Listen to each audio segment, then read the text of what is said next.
కాలభైరవుడి వృత్తాంతం గురించి కాశీఖండంలో ఎంత గొప్పగా చెప్తారంటే, మనిషి తట్టుకోలేని కష్టాలలో అత్యంత భయంకరమైనటువంటి కష్టం కారాగారవాసం. కారాగారవాసం అంతటి భయంకరమైన కష్టాన్ని ఎదుర్కోవలసి వచ్చినప్పుడు కూడా కాలభైరవ చరిత్ర చదివినా, కాలభైరవాష్టకం చదివినా, కాలభైరవోపాసనం చేసినా వాళ్ళు రక్షింపబడతారు అంటుంది శాస్త్రం. అంత అద్భుతమైనటువంటి మూర్తి ఆ కాలభైరవుడు. సాక్షాత్తు పరమేశ్వరుడే కాలభైరవుడిగా ఆవిర్భవించాడు ఒకనకొకప్పుడు. కాలభైరవావతారంలో ఆయన లోకానికి కొన్ని మర్యాదలు నేర్పాడు. దేవరాజ సేవ్యమాన పావనాంతి పంకజం జ్ఞానయజ్ఞ సూత్రమిందు శేఖరం కృపాకరం నారదాది యోగి బృంద వందితం దిగంబరం కాశికాపురాధినాథ కాలభైరవం భజే.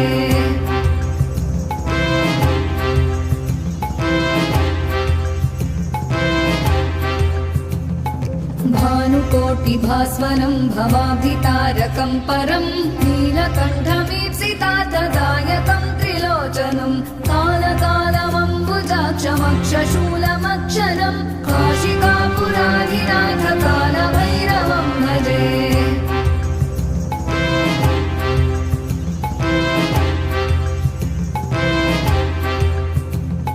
शूलटङ्कपाशदण्डपाणिमादिकारणं श्यामकायमादिदेवमक्षरं निरामयं भीमविक्रमं प्रभुं विचित्रताण्डवप्रियं काशिकापुराधिनाथ कालभैरवं भजे.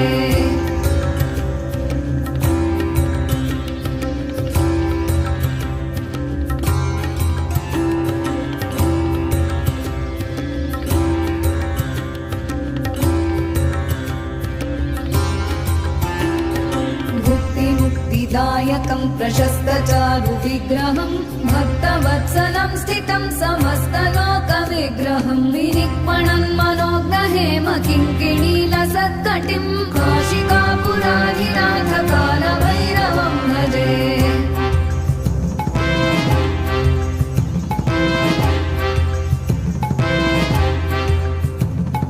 धर्मसेतुपालकं त्वधर्ममार्गनाशकं कर्मपाशमोचकं सुशर्मदायकं विभुं स्वर्णवर्णशेषपाशशोभिताङ्गमण्डलं काशिकापुराधिनाथ कालभैरवं भजे.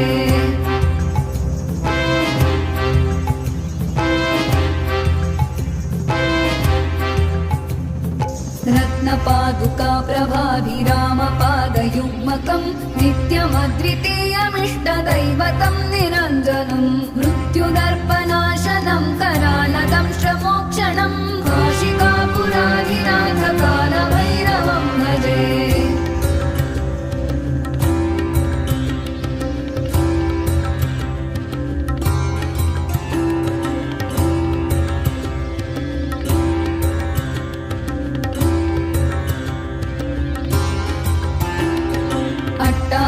भिन्न पद्मजाण्डकोश सन्ततिं दृष्टिपातनष्टपापजालमुग्रशासनम् अष्टसिद्धिदायकं कपालमालिकाधरं काशिकापुराधिनाथ कालभैरवं भजे.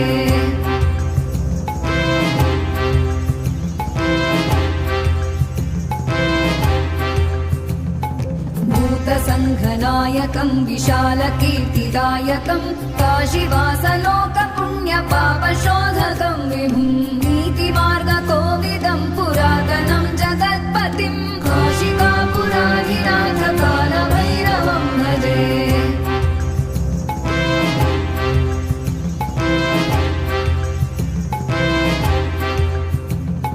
कालभैरवाष्टकं पठन्ति ये मनोहरं ज्ञानमुक्तिसाधनं विचित्रपुण्यवर्धनं शोकमो